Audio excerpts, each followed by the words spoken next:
आप जानते हैं प्रधानमंत्री नरेंद्र मोदी अमेरिकी दौरे पर जा रहे हैं और उससे पहले एक नया विवाद खड़ा हो गया है। खालिस्तानी आतंकवादी पन्नू, उसकी शिकायत पर अमेरिका की अदालत ने भारत सरकार, एनएसए, अजीत डोभाल और खुफिया विभाग के बड़े अधिकारियों के खिलाफ नोटिस जारी कर दिया है। ये समन पन्नू की हत्या की साजिश के आरोप में जारी किया गया है और बड़ी खबर यह कि इस समन पर भारत की सरकार ने कड़ा ऐतराज जता दिया। विदेश मंत्रालय ने आरोपों को निराधार बता दिया। विदेश मंत्रालय का कहना है कि इस मुद्दे पर हमारा स्टैंड बदलेगा नहीं। पन्नू का संगठन गैर कानूनी है, आतंकी गतिविधियों में शामिल है।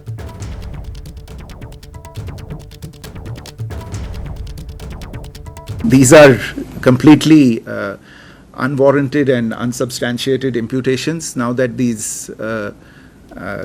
this particular case has been lodged, it doesn't change our views about the underlying situation. I would only invite your attention to the person behind this particular case, whose antecedents are well known. I would also underline the fact that the organization so-called that this person represents is an unlawful organization, has been declared as such under the Unlawful Activities Prevention Act of 1967.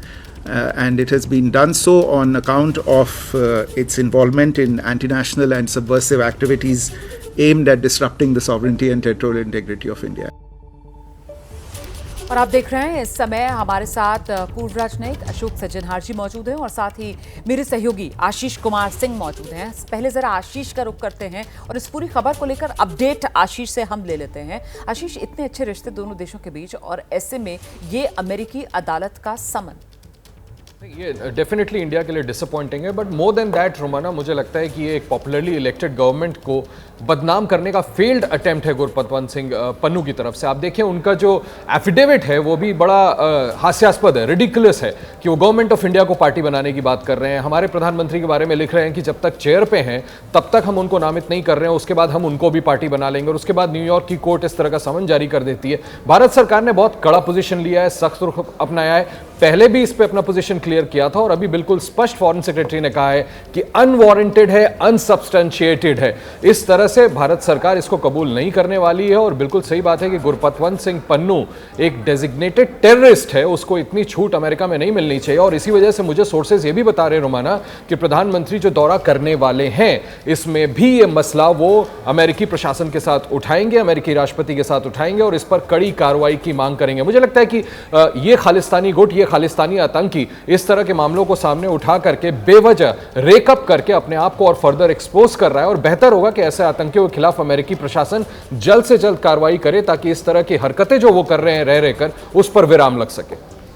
आप रहिए मेरे साथ, मैं लौटूंगी आपके पास। अशोक सज्जनहार जी हमारे साथ मौजूद हैं। अब जरा उनसे गहराई से इस खबर का विश्लेषण करवाते हैं और समझते हैं कि आखिरकार अमेरिकी अदालत वो भारत सरकार से लेकर हमारे एनएसए, खुफिया विभाग के अधिकारियों सबके लिए समन जारी कर रही है। क्या ये बिना अमेरिकी सरकार की जानकारी के संभव है? और अगर नहीं तो फिर इससे भारत और अमेरिका के रिश्तों पर अब यहां से असर क्या? जी बहुत शुक्रिया रोमाना। देखिए, दो बातें आपने, दो प्रश्न पूछे हैं, तो मैं पहले दूसरे प्रश्न का आपको जवाब देने का प्रयास करूंगा। मेरे विचार से भारत और अमेरिका के संबंधों में ये गुरपतवंत सिंह पन्नू का जो केस है इसका कुछ ज्यादा प्रभाव नहीं पड़ने वाला है। ये कुछ समय हो गया है, करीब 1 साल के आसपास, नवंबर पिछले साल में उन्होंने ये इंडाइटमेंट जारी किया था। इससे पहले भी इसके बारे में बातें आई थी, जिसे मैं कहूं, जिसे कहा जाता है एक छोटा सा ब्लिप है दोनों रिश्तों के बीच में। हमारे रिश्ते बहुत ही गहरे हैं, बहुत ही व्यापक हैं और इसमें इसका कुछ इतना ज्यादा असर नहीं होने वाला है। दूसरा प्रश्न आपने पूछा, क्या इसमें अमेरिकी सरकार का सपोर्ट है? तो मैं कहूंगा नहीं है। देखिए, वहां पर और हर देश में अपने जुडिशियल प्रोसीजर्स होते हैं, अपने लीगल प्रोसीजर्स होते हैं। आप अगर कोई केस लाते हैं तो कोर्ट के बाध्य हो जाता है जो कुछ वो गिवन एक्शंस हैं उनके ऊपर वो एक्शन उसके ऊपर ऐसे करता है। जहां तक सरकार का है तो देखिए, अभी जेक सलिमन वहां के जो नेशनल सिक्योरिटी एडवाइजर हैं उन्होंने भी कहा जो ये वाली बात जो है ये भारत सरकार के साथ उन्होंने उठाई थी, भारत सरकार के साथ हमारी बातचीत हो रही है। कल आपने देखा है हमारे विदेश सचिव ने इसके बारे में प्रेस कॉन्फ्रेंस में कहा है इसके बारे में, जो जब हमारे सामने ये मामला लाया गया तो हमने एक हाई लेवल कमिटी इसके ऊपर नियुक्त की है, जो कि ये सब मामले जो कुछ भी बातें अमेरिकन सोर्सेस से आई हैं उसको हम ध्यान से देख रहे हैं, डील कर रहे हैं, इन्वेस्टिगेट कर रहे हैं। इन्वेस्टिगेशन अभी जारी है और हम अपने जो अमेरिकन इंटरलोक्यूटर्स हैं, अमेरिकन हमारे जो ऑफिशियल्स हैं, उनके साथ हम बातचीत कर रहे हैं, उनको हम ब्रीफ कर रहे हैं। तो मैं समझता हूं जो अमेरिकी सरकार है वो इसको बहुत लो की पर डील करने के उसमें है, फेवर में है।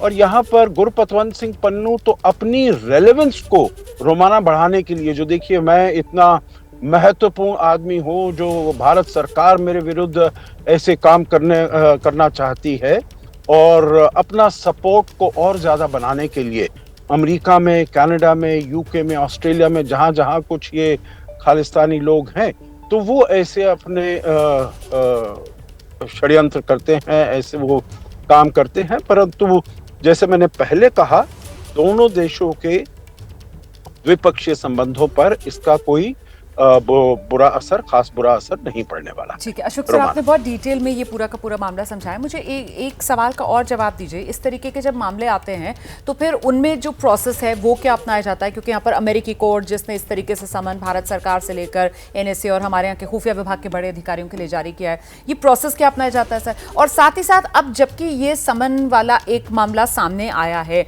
इसके जरिए क्या कोई मौका जो यहाँ भारत सरकार और हमें मिलता हुआ नजर आ रहा है, पन्नू पर हम शिकंजा अपना किसी तरीके से कस सकें, कुछ ऐसा हो सकता है क्या इस पूरे मामले में? देखिए, फिर दूसरे सवाल का पहले मैं जवाब दूंगा। ये जब प्रधानमंत्री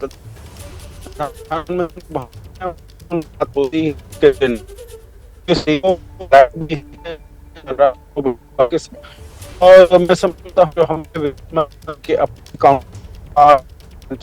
भी उनकी मुलाकात होगी, उनकी बातचीत होगी, तो ये वाला मुद्दा जरूर वो उसमें रेज करेंगे। जो आप इनके ऊपर देखिए, ये हमारे यहाँ पर आतंकी इसको घोषित किया गया है।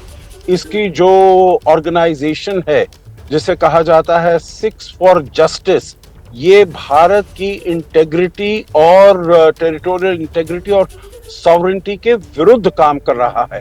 तो इसके ऊपर आप अंकुश लगाइए। इसको भारत के विरुद्ध जो ऐसी हमारे सैन फ्रांसिस्को में भी जो कॉन्सुलेट है उसके ऊपर भी हमला हुआ था, उसके ऊपर भी आगजनी का केस है उसमें।